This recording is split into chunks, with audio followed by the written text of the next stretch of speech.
Yeah, man, let's do it. All right, Joe, thanks for joining. I appreciate it. Absolutely. All Thanks right, for having so me.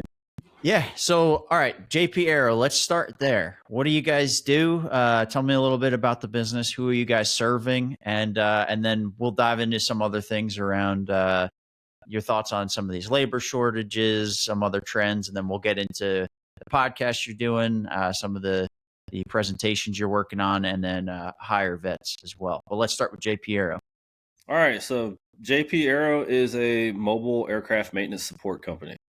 Primarily, we work on jets. We don't work pistons or anything smaller.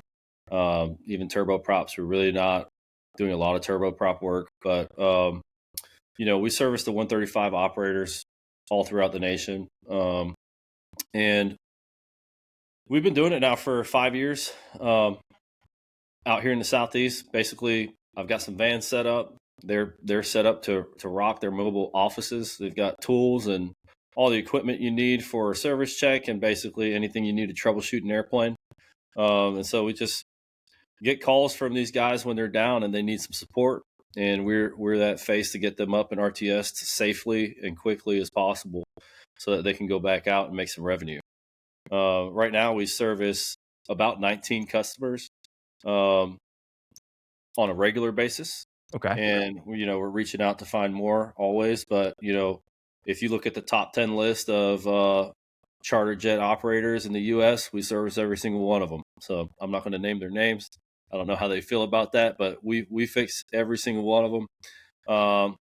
And we just have a really good process. This is all we do. We don't do heavy maintenance. We don't do scheduled maintenance. We'll come and support your scheduled maintenance for sure, but we don't have a hangar or anything like that.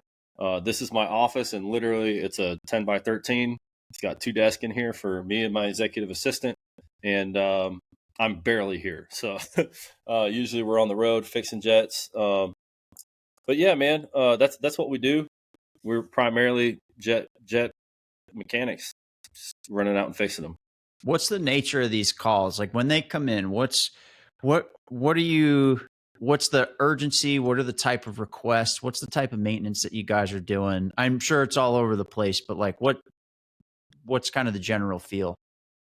Really it's, a 135 operator has really stringent policies they got to follow, really stringent regulations that they've got to follow and adhere to.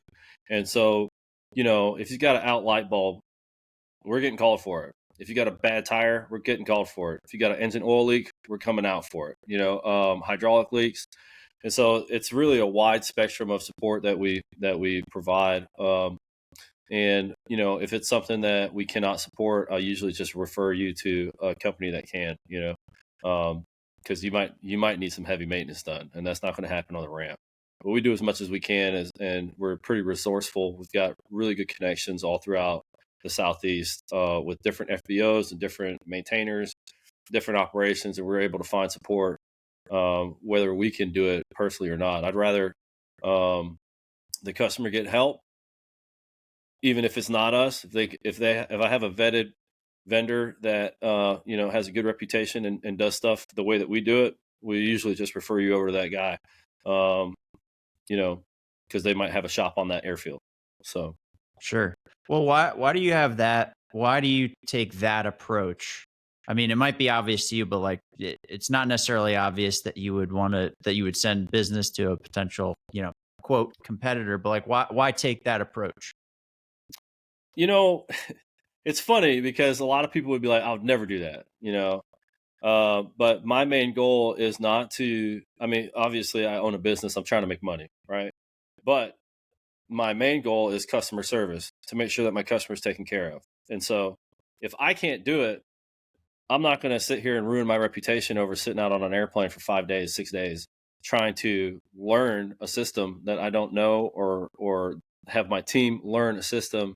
And when I can send them right down the street to somebody who can save them a ton of money, get them back up.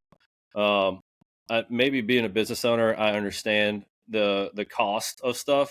And so like just understanding that if that airplane's not flying, it's not making revenue, which means there are probably 100 to 200 people sitting at an airfield waiting for revenue to come in so that they can get their paycheck. Right. So my main goal is to help the customer get what they need so that they can go and make revenue so they can be a successful business. I could care less of my reputation or the money that comes in. Eventually, the money will come, right? We have plenty of jobs. We have plenty of good revenue coming in to the company. And so I think that me holding that on is just an ego problem. And so, if I can push that out and get my customer taken care of first, not only is that a good look for my company, but that's a great win for my customer. So, And how many guys are working for you now? right now we have 4 technicians working for me. I've got an executive assistant and a CFO.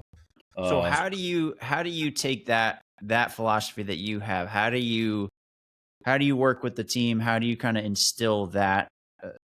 How do you do that when you're not there, basically? Training, man. Yeah. Training, dude.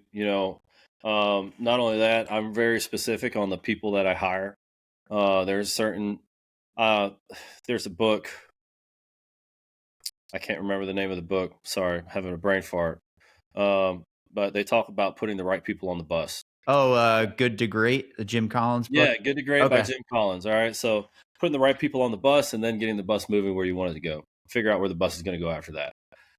So I'm very, very cognizant of who I'm hiring. There's a big vetting process. Everybody that comes on here is a 1099 for 3 months at a minimum before I decide to bring them on full time. And during that time, I am monitoring their values, the way that they treat my customers, how quickly are they able to adapt, how's their attitude when they're working on the aircraft. And when that all comes into play after they do become a full hire, I know I've got a really good, solid individual that I can bring up in the company. And so this company's not for everybody, and I have no problem with that. Like, that's just the truth. We are customer based. Customer experience is key for me. Making sure that my customers are updated in a timely manner and making sure that their aircraft is up and running as soon as possible is key for us. Why focus on the customer that way? We're all customers of something. Yeah. And True. we all rate our last great experience. Perfect example. You go somewhere to get some fast food. You're sitting in line. You're waiting for the food to come out. And you're like, man, if I was at Chick-fil-A, I'd already have my food and I'd be driving on, right? And so it's that customer experience that brings my customers back to us. And so I know how I want to be treated as a customer when I go to any store or buy any product. And so I'm just trying to create that space for my customer in this field. And I'm not trying to ask these questions for like the simplicity's sake, but it's, it almost seems like something that's obvious to you of like, hey, it's just obvious to treat the customer well. Like you thought through that there, but doesn't seem to be the experience that most people get. Aviation for sure, but also just in the, the general population. A lot of people talk about how customer service is kind of taken. It's like, it's in the tank right now. And so I wanted to ask you, what are you seeing in terms of trends in aviation, at least in your portion of the industry, in terms of finding good technicians, people willing to work? Because it's all over the place, right? Like some people, like everybody's lazy. The technician shortage is here. There's nothing you can do. And basically, like you just have to accept that everything is going to be on fire. And I've got, 2 little kids, and I'm not just laying down and accepting that we just have to deal with the terrible future because somebody said, like it's just like screw that. I want to find a path forward. So just curious to understand what are you seeing out there? So I think you're right on all those, right? There's opinions out on, this is just the way it is. But as an entrepreneur, I have a way to shift that culture, right?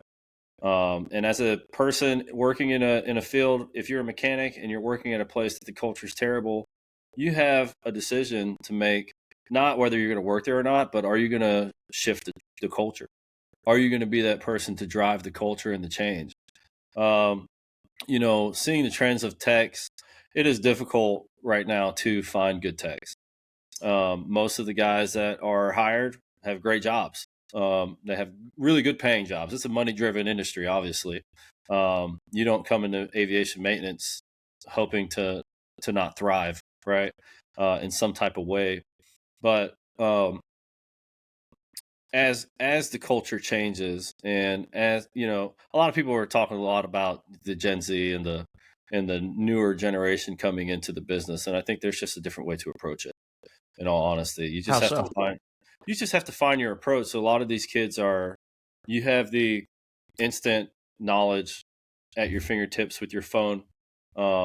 There's instant gratification in these spaces, and there's, I think, a lack of patience. And so if you can train people in a way that builds their patience and builds their we were talking about it earlier, their resilience, and self-confidence, and actually show people you care to a point, right? There's a point where it's got to stop, Sure. but like, not giving out awards for doing nothing, right? And stuff like that. Like, you've actually got to earn your place here. And my team, man, we have meetings every week, and I'm like, remember, the entire company relies on you. You know what I'm saying? Like, this guy's paycheck relies on you doing your job right. We had a simple conversation yesterday about closing out work orders, and that training was basically, what's the importance of closing out a work order? Well, first of all, you've got to close out a work order because there's FAA regulations that stand there and say, if you don't have it documented, then it's undocumented maintenance. Secondly, nobody's going to get paid unless that work order is closed out and the invoice goes out. And I can't send out the invoice until the work order is closed, which means you're taking money out of this guy's pocket. And so I think the different approach is, like, what we're seeing with these guys is they want to know why. Why am I doing this? If you can explain why you do it, most of the time they'll jump right on board, and understand, because now they have a complete understanding of why I've got to do this. It's not just go do this because that's your job and I'm your boss, right? Because I said so. Right, because I said so. And we have conversations about this type of stuff. If you see that there's a way, I'm a big believer in continuous improvement. And so if you see a way that it works better and you can explain to me how that'll work better than this, well, maybe we'll try it out. You know what I'm saying? But over the past 20 years, this is my experience, and that's why I've built the systems that we have. And so I'll explain to you exactly why we do it. And it all comes back to customer service and making sure that the customer has a great experience. That's our main, like, one of our main goals here is to make sure that the customer's happy with the product. And a lot of customers, they might not like the price at the end of the job, but their aircraft is up and they're making revenue. And so I have to go back there, and, it's a gray area that we have to deal with, as aviation maintenance. But the other trends that I'm seeing in this field is, like, there's a lot of disgruntled employees that have just worked and worked and worked. And, I think that part of the reason is they don't understand the why of why they do things that they do. Why do you think that is the underlying reason? Because you don't have purpose. A life without purpose is meaningless, right? We spend most of our time at work. It doesn't matter what industry you're in. Yeah.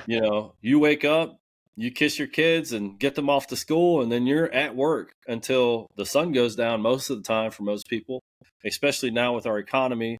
Some people are working 2-3 jobs just to make ends meet. You're at work all the time. And if you're just at work grinding, and the only purpose is to make money, it's you'll turn around and look back and you'll see 40, 50 years pass by and you've accomplished nothing that you wanted to accomplish in your life.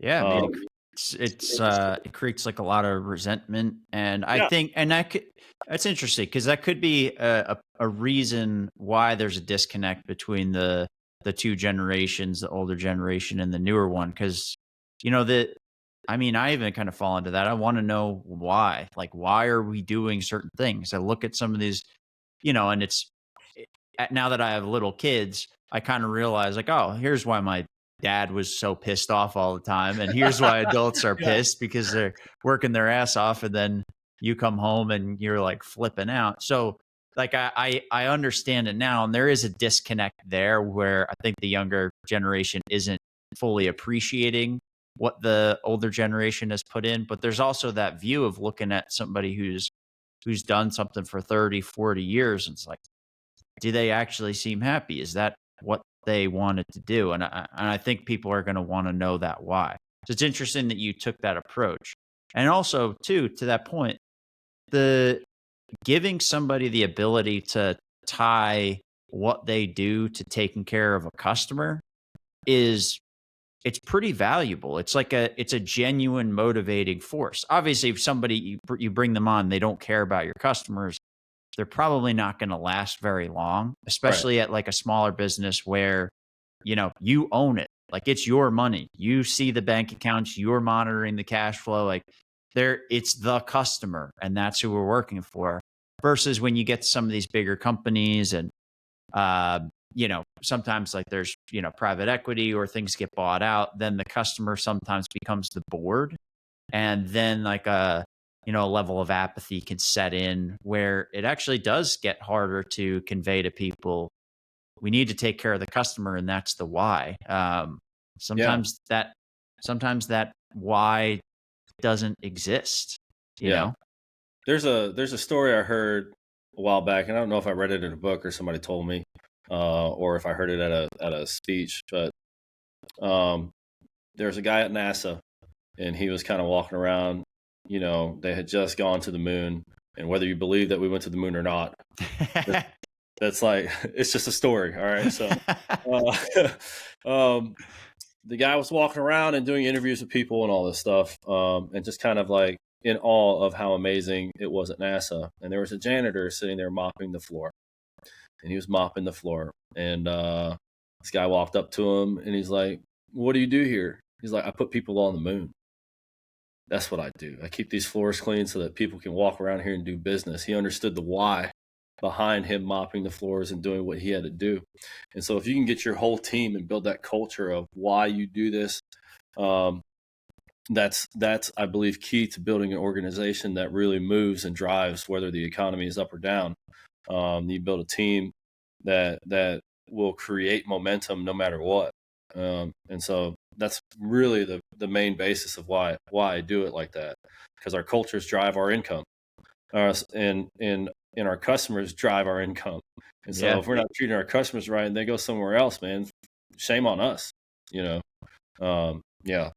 And so let's dive into the resilience piece, because you've got an acronym. It's FLIGHT. So can we dive into that piece, because I think it ties into what we're talking about here. Yeah, man, resilience is something that you need, especially as an entrepreneur. And I've been in the entrepreneur space for now 10 years. I've had 4 failed businesses. All right.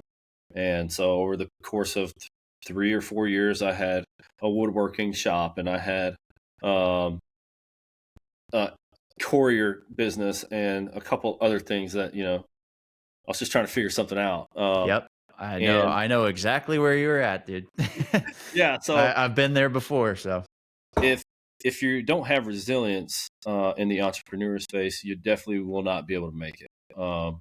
Because it's a tough field, man. You know my story from last year. We talked about that in depth, and I think that if I didn't have a certain amount of resilience and grit, then I probably wouldn't be here today. I'd probably be finding another job or something like that. So yeah, let's go through that, man. Resilience is one of the key factors that you need in life to build yourself. It helps build self confidence. Um, it creates a space where you can move forward no matter what.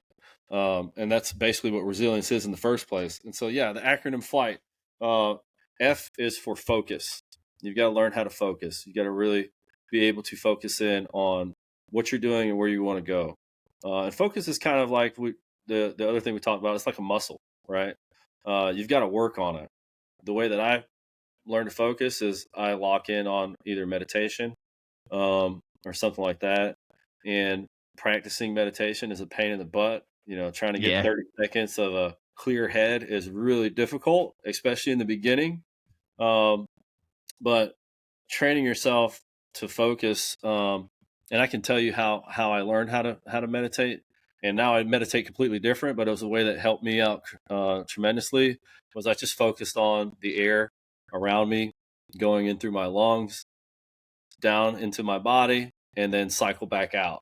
And literally, I was just learning how to focus on one thing.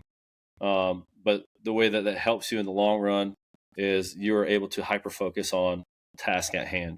Yeah, especially when you don't want to. It's good to practice on something that's it's not don't take it this way, but it's like something that's not critical. Well, breathing is critical, obviously, but like being able to just listen to breathing and it going in and out and all that stuff, and like being able to focus on it. It's like you said, it's a muscle that translates in those moments where you're sitting there and you're probably on the ramp and it's 5:30 and you just want to go home, but you know this aircraft's got to go out. And I don't want to read these freaking technical manuals, and I just got to suck it up. Let me read through this. Let me get this done and button this up. And it's like, though, that's where I found those small moments of like practicing the focus help get you over that hump. Obviously, I've Yeah. never worked on an aircraft, but like that's how I'd imagine it shows up. Well, it when goes the same in AOGs. everything. Yeah. You know, you've got a stack of paperwork in front of you that you've got to knock out. That's like, oh my God, why do I have to do all this crap? Yeah. Right? You know, you've got invoices that you've got to put out. You know, you've got kids that you've got to be fully Present. present with. You know, so practicing that focus for me was just starting out with the breathing and watching, focusing on that path of the air. Inevitably, it started to translate into other sections of my life. You know, because I had been practicing how to focus on that breathing. Now, when I go to do emails or deal with my customers, I can hyper focus on that task until it's complete. You know, when I'm building systems out and procedures for my company, boring stuff. You know what I'm saying? Like, dude, I just made an emergency response program for my company last week, and it took us 4 hours to build it out, but we were able to hyper focus onto that. And the only reason that I'm able to do that type of stuff is because I practice focus on my own in my meditation, right? So yeah, focus is a key to resilience. Secondly is learning. Always be learning is one of my friend's core values. I love it, and we're probably going to steal it from my company uh, because you have to be able to adapt and learn, no matter what. Something that I say all the time on my show and to the guys that are here is fail forward. You know, you're always going to run into a problem. You're always going to have a problem where, you know, it feels like you failed in an objective. But can you learn something from that? Can you take something from that and maybe make a small adjustment and continue to learn? So learning is not only like learning like that, but also being in, you know, getting into your tech pubs or getting into your, you know, doing some research on your industry, doing some self-development, reading books that have to do with bettering yourself as an individual. That's what I'm talking about when I'm speaking about learning. Really digging into that. I mean, that makes sense because one thing I've noticed too is when, I've felt it personally, and I feel it like, when I'm talking with friends and stuff like that to try to help them through tough times, a lot of times what you end up doing to yourself that drives you down like a road of either depression or you're really anxious or you're not sure how to move forward, or, it seems like that failure, instead of it being that situation was a failure, you start to internalize that and think like, oh, I'm a failure. One of the things that's actually really helpful is uh, learning new stuff because you get to see that the world is actually bigger than you think. Your problems probably aren't as big as you think. And there are probably solutions and paths forward. Whereas when you start to get in that kind of spiral that makes it hard to be resilient, a lot of times it's because you're just focusing on this really small, like you're focusing on yourself and like you think that there's no real opportunity. So learning is like a nice way to continually learning always reminds you like, okay, these walls don't fully exist. There's pathways forward. I Yeah. can get through this. So, all right, that rings true. So where does what's I? I is improvise. All right, All I can right. definitely do that one. I like that one. Yeah. So, I mean, sometimes you just don't know what to do. You just got to figure Hmm. it out. Be resourceful for yourself. Um, there's plenty of times where, dude, being an entrepreneur, you've got to make, for me, I've got to make my schedule every day. I've got to figure out what to do. I think 3 days ago, I was like, what the hell do I do today? You know what I'm saying? Like, I have no clue what to do. And my friend, Mhm. I called my friend, he's a business owner, and we started talking about it because I was like, dude, what do you do when you don't know what to do for the day? He's like, man, I run into this all the time. And so we're whiteboarders, right? We got a whiteboard. I'll show you mine.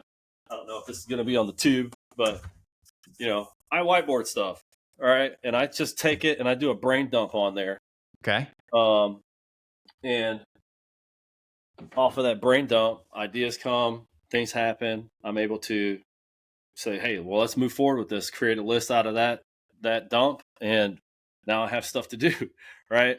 So you just got to kind of like, you might not know exactly what to do, but you got to be able to improvise in order. Like that's a key element of being resilient, is For not sure. getting stuck, because there's a barrier in front of you. Is there a way around it? Is there a way under it? Is there a way over it? You got to figure that out.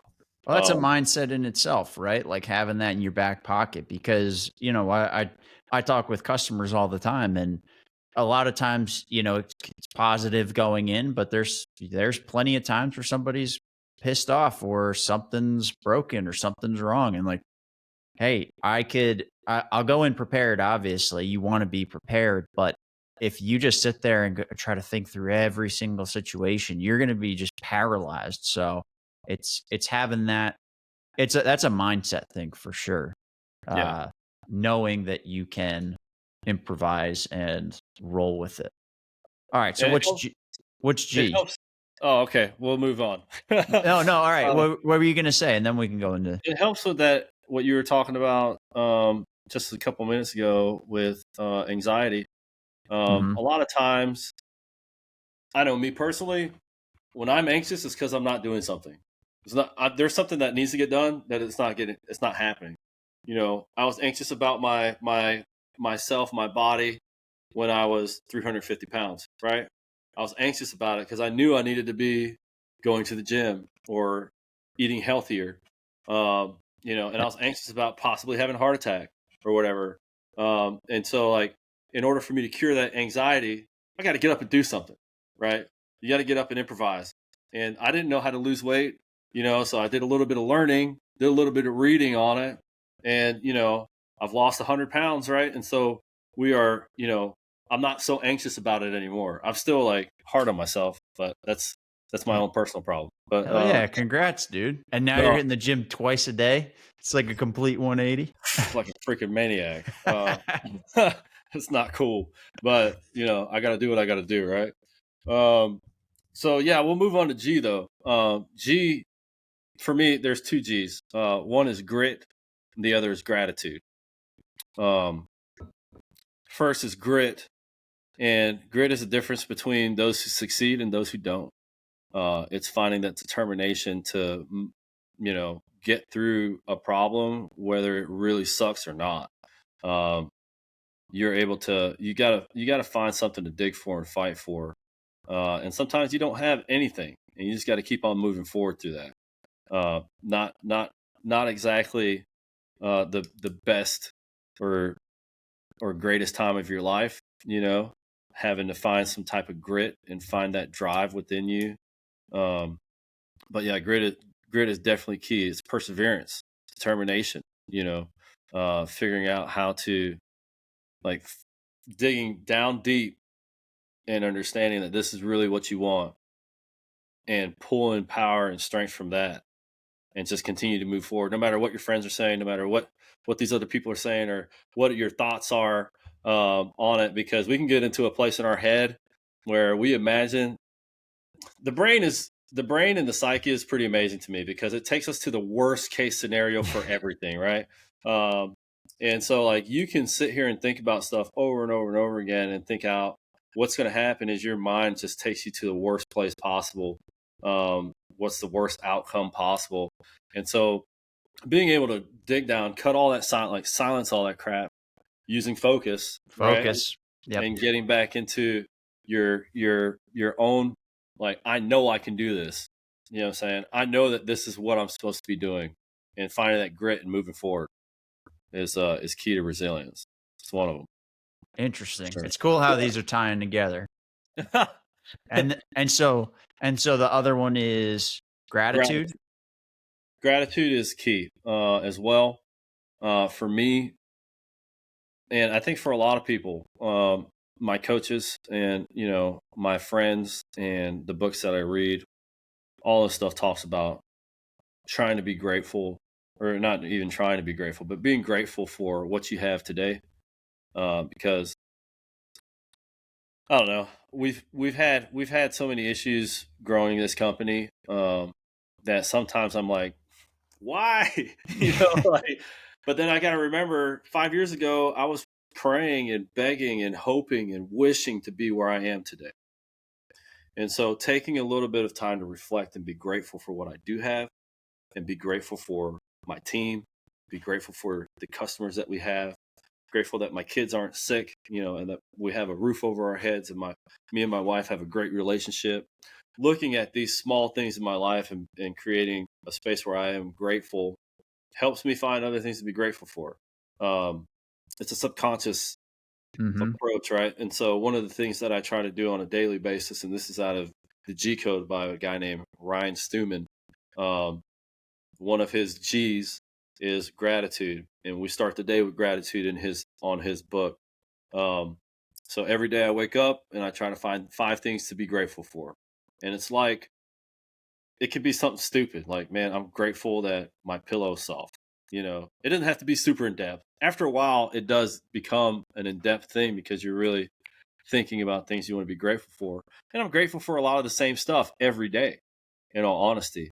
But what it Yeah. does is it primes my subconscious. When you want to buy a car,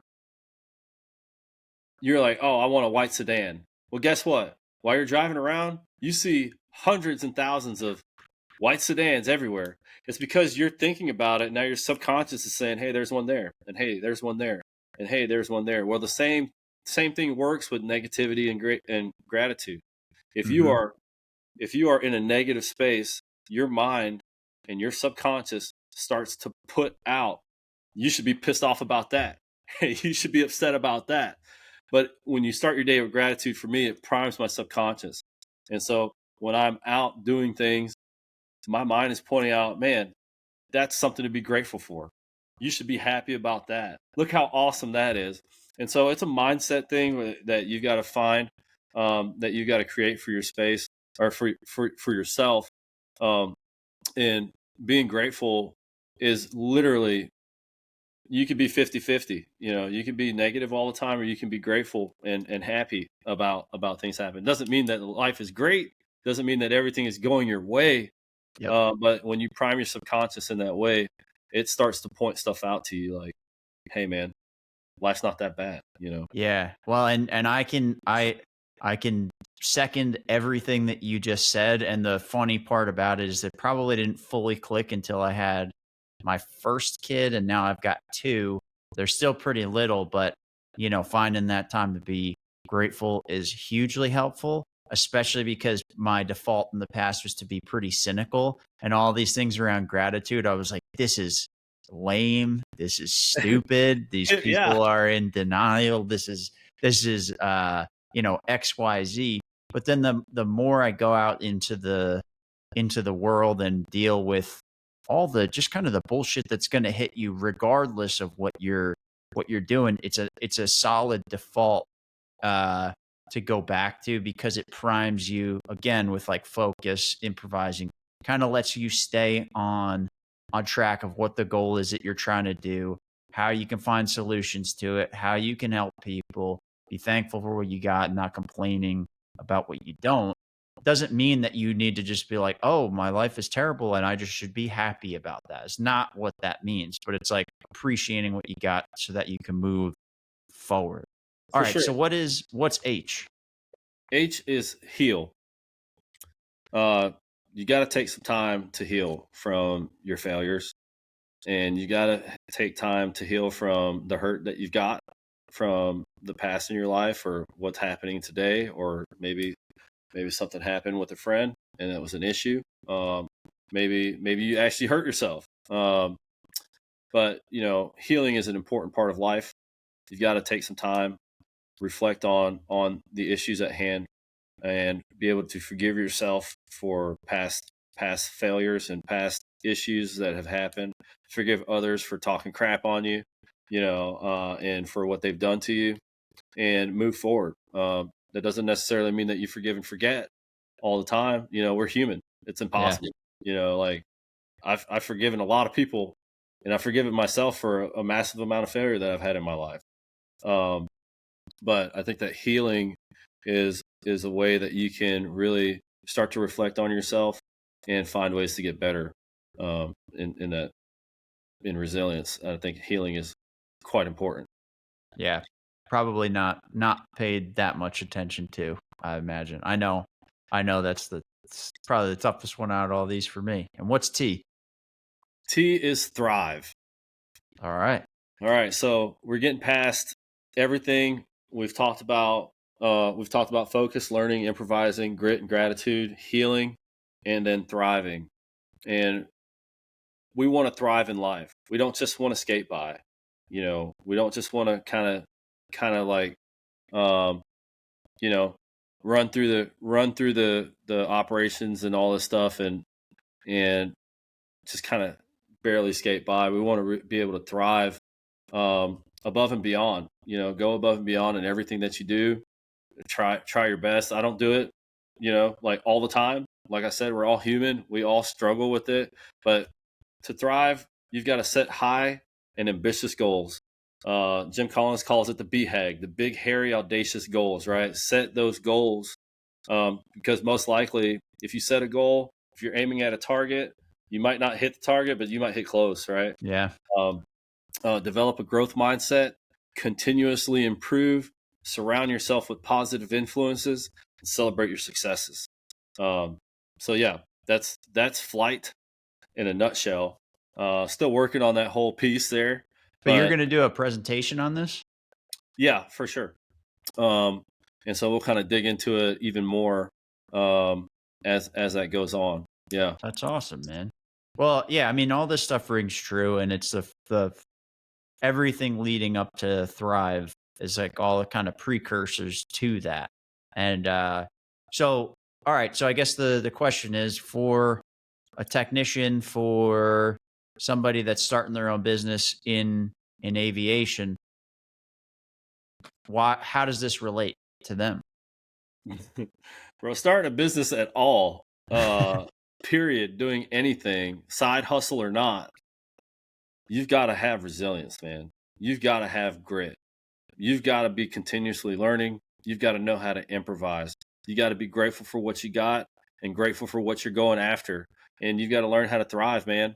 You've got to try your best to thrive. Um, this is the hardest thing I've ever done, man. I've been to combat twice. I lived in Afghanistan for 3 years as a civilian. Uh, I've been through multiple freaking huge issues in my personal life. Uh, I've got 3 kids, been married and divorced. All this stuff happens in life. You've got to be able to bounce back. You've got to be able to figure out where you're at, what you're doing, what's your goal, and move to it. And so if you're going to start a business, believe me, can I cuss on here? Yeah.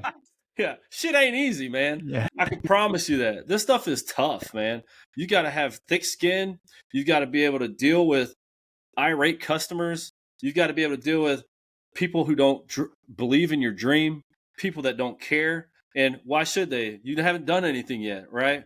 But you've got to have resilience to be able to overcome what's happening in your life today and what the outcome looks like today. You've got to be able to push forward and get through that. And that's why resilience is so important.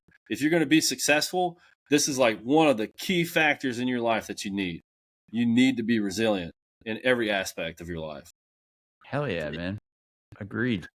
Well, all right. So before we wrap up, I want to talk about Hire Vets Okay. and the Flight Level Zero podcast, what you're doing over there. All right. What do you want to know, man? Let's talk about Hire Vets. We'll get What into is it. it?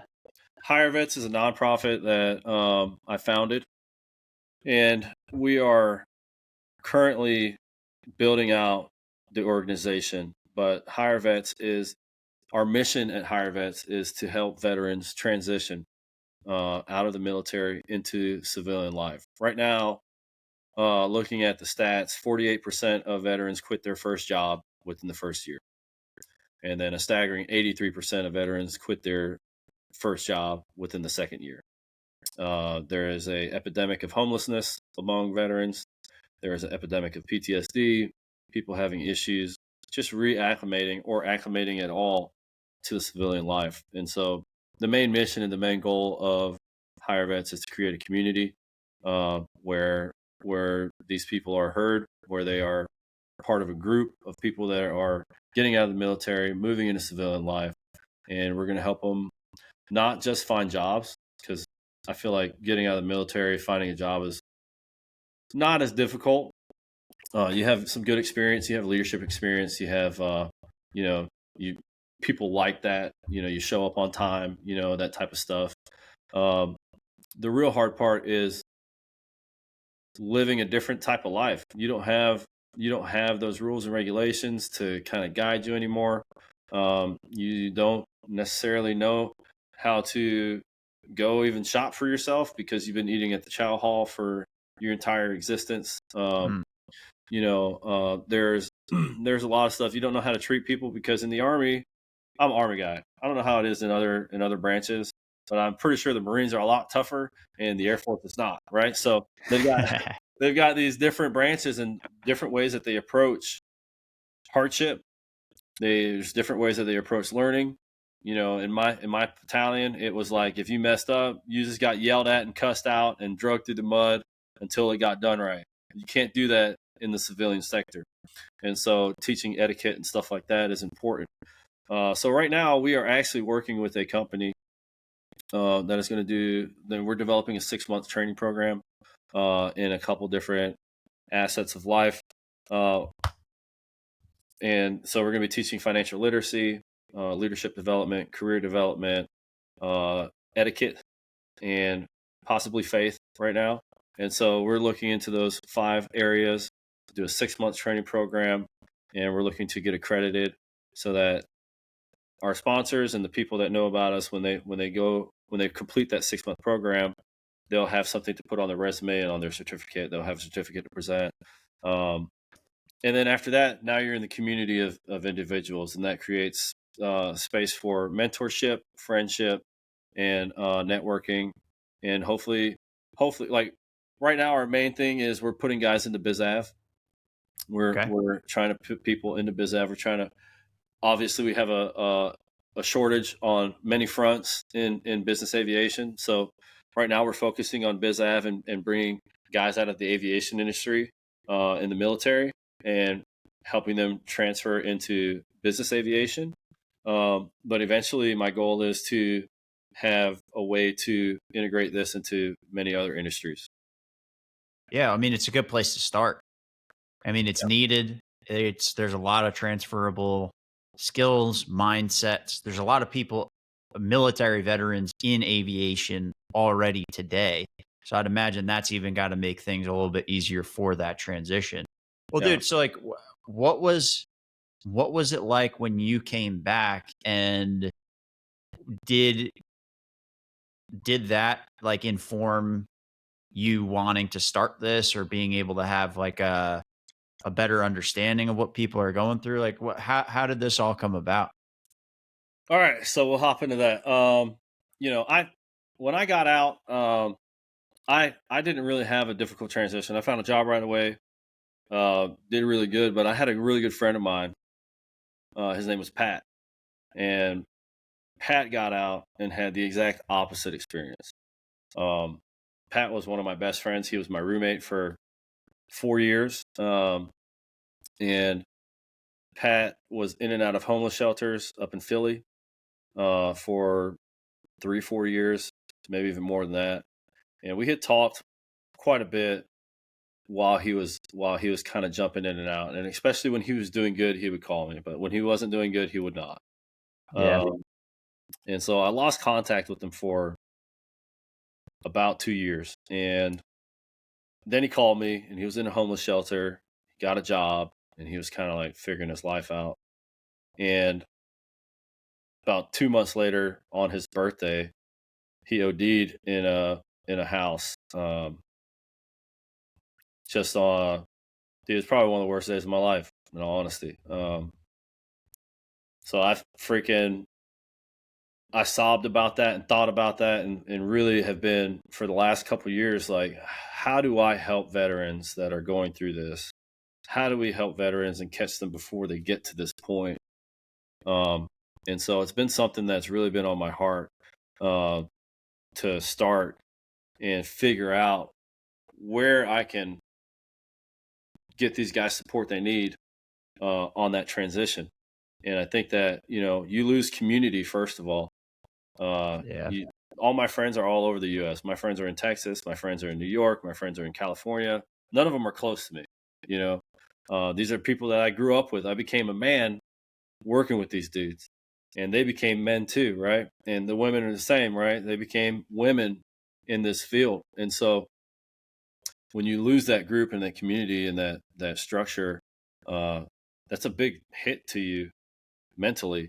Yeah. Uh, and I think that some people just don't know how to get out of it. And so we're trying to create, what I'm trying to create here is a program where people can stand up and live their own life and be successful, civilian, and be a contributing factor to society. And so, um, F3 is another nonprofit, and I love their slogan. It's "Leave no man behind, and leave no man where you found him." And so that's something that really has been on my mind and on my heart and on my soul for literally at least 5 years. I Hmm. started JP Aero to fund that. That was my goal with this company. My goal with JP Aero was literally to start funding a nonprofit to help veterans on that transition. And so we're finally getting to that point. And the aspects and the goals of JP Aero have kind of morphed into something else. But now I've got an executive board. We've got an executive table. We've got a CFO, a CMO, CPO. I'm the CEO. We've got a board of advisors, and we've got some great affiliates that we're working with to build out this program. And so this year, our goal is to just get set the hell up Yeah. and get everything kind of organized and in place. And next year, the goal is to have one or two events and help 10 veterans. It costs about $7,500 to $10,000 to help a veteran. So we're going to be putting out fundraising to raise about $75,000 to $100,000 to help veterans, and then whatever our other operating costs are for the organization. So that's the goal for this year. Like I said, it's just to get everything stood up, understand what we're doing, and get everything in line so that when we do hit the ground running, we're able to actually run. Yeah, man. Well, maybe we'll when we do part two, let's dive into some of that stuff that you guys are working on and where you guys are heading. For sure.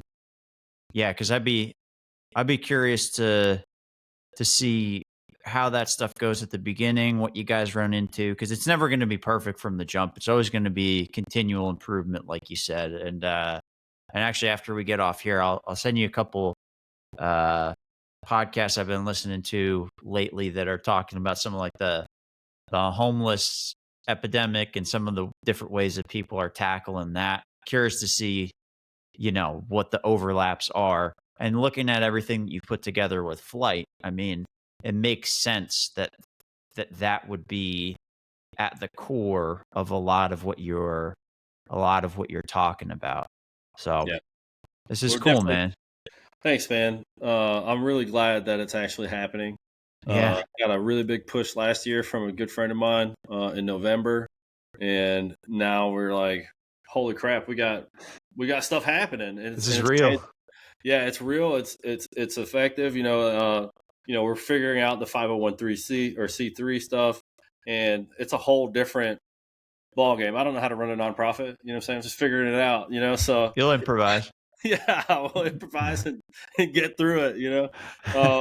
But luckily, I have some really awesome people that are within the organization, and I have some really great people that I look up to that are helping me. And so, Nice. they're just kind of guiding me.